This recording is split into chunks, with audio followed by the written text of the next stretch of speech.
Premier épître de Paul aux Corinthiens, chapitre 1.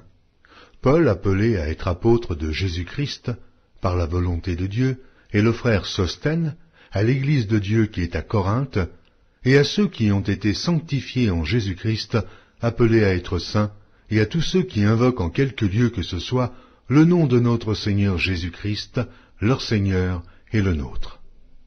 Que la grâce et la paix vous soient données de la part de Dieu notre Père et du Seigneur Jésus-Christ. Je rends à mon Dieu de continuelles actions de grâce à votre sujet, pour la grâce de Dieu qui vous a été accordée en Jésus-Christ. Car en lui vous avez été comblés de toutes les richesses qui concernent la parole et la connaissance, le témoignage de Christ ayant été solidement établi parmi vous, de sorte qu'il ne vous manque aucun don, dans l'attente où vous êtes de la manifestation de notre Seigneur Jésus-Christ. Il vous affermira aussi jusqu'à la fin, pour que vous soyez irréprochables au jour de notre Seigneur Jésus-Christ. Dieu est fidèle, lui qui vous a appelés à la communion de son Fils, Jésus-Christ, notre Seigneur. Je vous exhorte, frères, par le nom de notre Seigneur Jésus-Christ, à tenir tous un même langage, et à ne point avoir de division parmi vous, mais à être parfaitement unis dans un même esprit et dans un même sentiment. Car, mes frères, j'ai appris à votre sujet, par les gens de Chloé, qu'il y a des disputes au milieu de vous. Je veux dire que chacun de vous parle ainsi. Moi je suis de Paul, et moi d'Apollos, et moi de Céphas, et moi de Christ. Christ est-il divisé? Paul a-t-il été crucifié pour vous? Ou est-ce au nom de Paul que vous avez été baptisés? Je rends grâce à Dieu de ce que je n'ai baptisé aucun de vous, excepté Crispus et Gaius, afin que personne ne dise que vous avez été baptisés en mon nom. J'ai encore baptisé la famille de Stéphanas.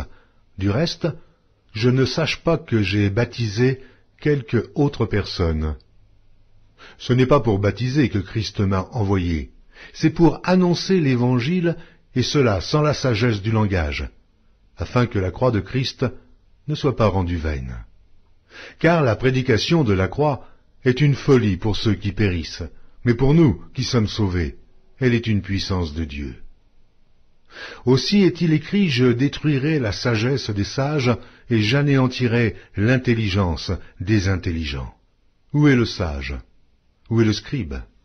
Où est le disputeur de ce siècle? Dieu n'a-t-il pas convaincu de folie la sagesse du monde?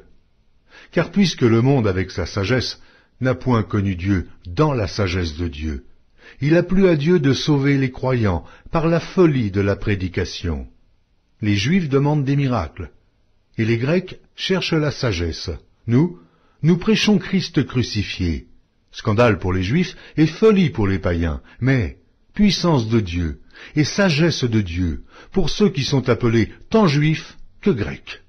Car la folie de Dieu est plus sage que les hommes, et la faiblesse de Dieu est plus forte que les hommes.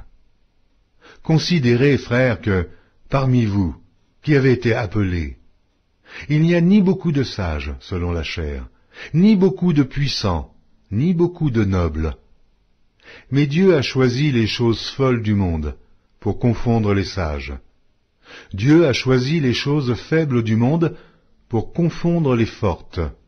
Et Dieu a choisi les choses viles du monde, et celles qu'on méprise, celles qui ne sont point, pour réduire à néant celles qui sont, afin que nulle chair ne se glorifie devant Dieu. Or, c'est par lui que vous êtes en Jésus-Christ, lequel, de par Dieu, a été fait pour nous sagesse, justice et sanctification et rédemption, afin, comme il est écrit, que celui qui se glorifie dans le Seigneur.